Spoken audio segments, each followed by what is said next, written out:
अस्सलाम वालेकुम everyone, welcome in my YouTube channel बुलंद कैलीग्राफी। तो गाइस आज हम लोग जो है हमारा ये एक बुक है बहार उर्दू 8 क्लास की है, ठीक है। इसको आज हम लोग इसका जो फर्स्ट चैप्टर है इसको आज हम समझेंगे, ठीक है। इसका फर्स्ट चैप्टर है वतन परस्ती, जो लिखा है अल्ताफ़ हुसैन हाली ने। तो मैं रीड कर रही हूँ, कोशिश करिएगा कि आप भी ऐसे ही रीड करें, ठीक है। तो हम रीडिंग स्टार्ट करते हैं। ए वतन ए मेरे बहशत बरी। ए वतन यानी कि मेरे वतन, और मेरे बहशत बरी मतलब बहशत होती है जन्नत। तो इसमें वतन को क्या कहा है उन्होंने? जन्नत की तरह कहा है। सच बता तू सभी को भाता है या कि मुझसे ही तेरा नाता है। अभी क्या कहना अल्ताफ़ हुसैन हाली कि सच बताओ कि तू मुझे ही अच्छा लगता है या और भी हैं जिनको तू बहुत अच्छा लगता है। मैं ही करता हूँ तुझ पे जाने से, मैं ही तुझ पे अपनी जान कुर्बान करता हूँ, या कि दुनिया में तेरे और भी आशिक हैं, तो तेरे चाहने वाले सबको होता है, या कि दुनिया है तेरी आशिक ज़ार।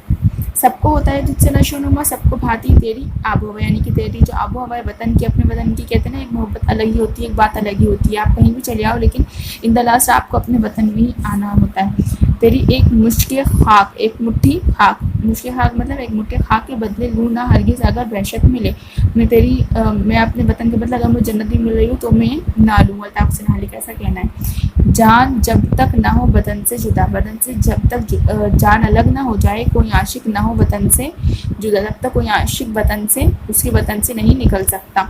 बैठे बेफिक्र क्यों हो हम वतनों, बैठे बेफिक्री से क्यों बैठे हो, उठो अहले वतन यानी कि वतन के लोगों के दोस्त बनो।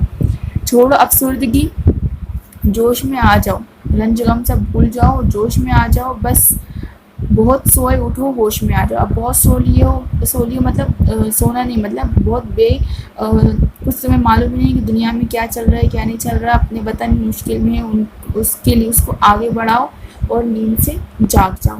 काफिले तुमसे बढ़ गए कोसों, जो काफिले हैं वो क्या हुआ है, वो तुमसे आगे बढ़ गए हैं, लोग आगे निकल गए हैं और तुम पीछे के पीछे ले गए हो। रहे जाते हो तुम सब पीछे क्यों, तुम लोग पीछे क्यों रह गए जबकि बाकी लोग इतना आगे निकल गए हैं, बट तुम क्यों इतना पीछे हो। तुम्हें भी चाहिए कि अपने वतन को आगे बढ़ाओ और मेहनत करो, आगे निकलो।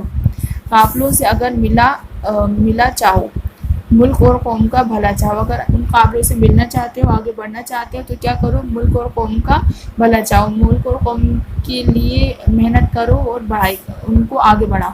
अगर राह चाहते हो इज्जत से, अगर आगे राह चाहते हो, आगे बढ़ना चाहते हो इज्जत से, भाइयों को निकालो जिल्लत से। इसका मतलब ये नहीं कि अपने भाइयों को जलील करके निकालो, इसका मतलब ये अगर आगे इज्जत से रहना चाहते हो तो जो आपके भाई हैं, जो आपके वतनी हैं, जो आपके में वतन के साथ रहना वो परेशान है, उनको जिल्लत से निकालो। अपने भाइयों को जिल्लत से निकालो मतलब उनको उनकी उस जिल्लत से निकालो और आगे बढ़ाओ, इज्जत की तरफ लाओ। इज्जत कौम चाहते हो, अगर इज्जत वाली कौम चाहते हो, जाके फैलाओ उनमें इल्म हुनर। तो उनके अंदर क्या फैलाओ, इल्म फैलाओ, उनके अंदर नॉलेज बढ़ाओ और हुनर दो उनको। ज़ात का फ़ख्र और नस्ब का गुरूर, फ़ख्र मतलब गुरूर होता है, एक ज़ात होती है एक बरादरी की, हम इस बरादरी के हैं। गुरूर मतलब एक घमंड के, एक अपने अंदर एक घमंड ले आते हैं अपने नस्ब का, उठ गए अब जहाँ से ये दस्तूर।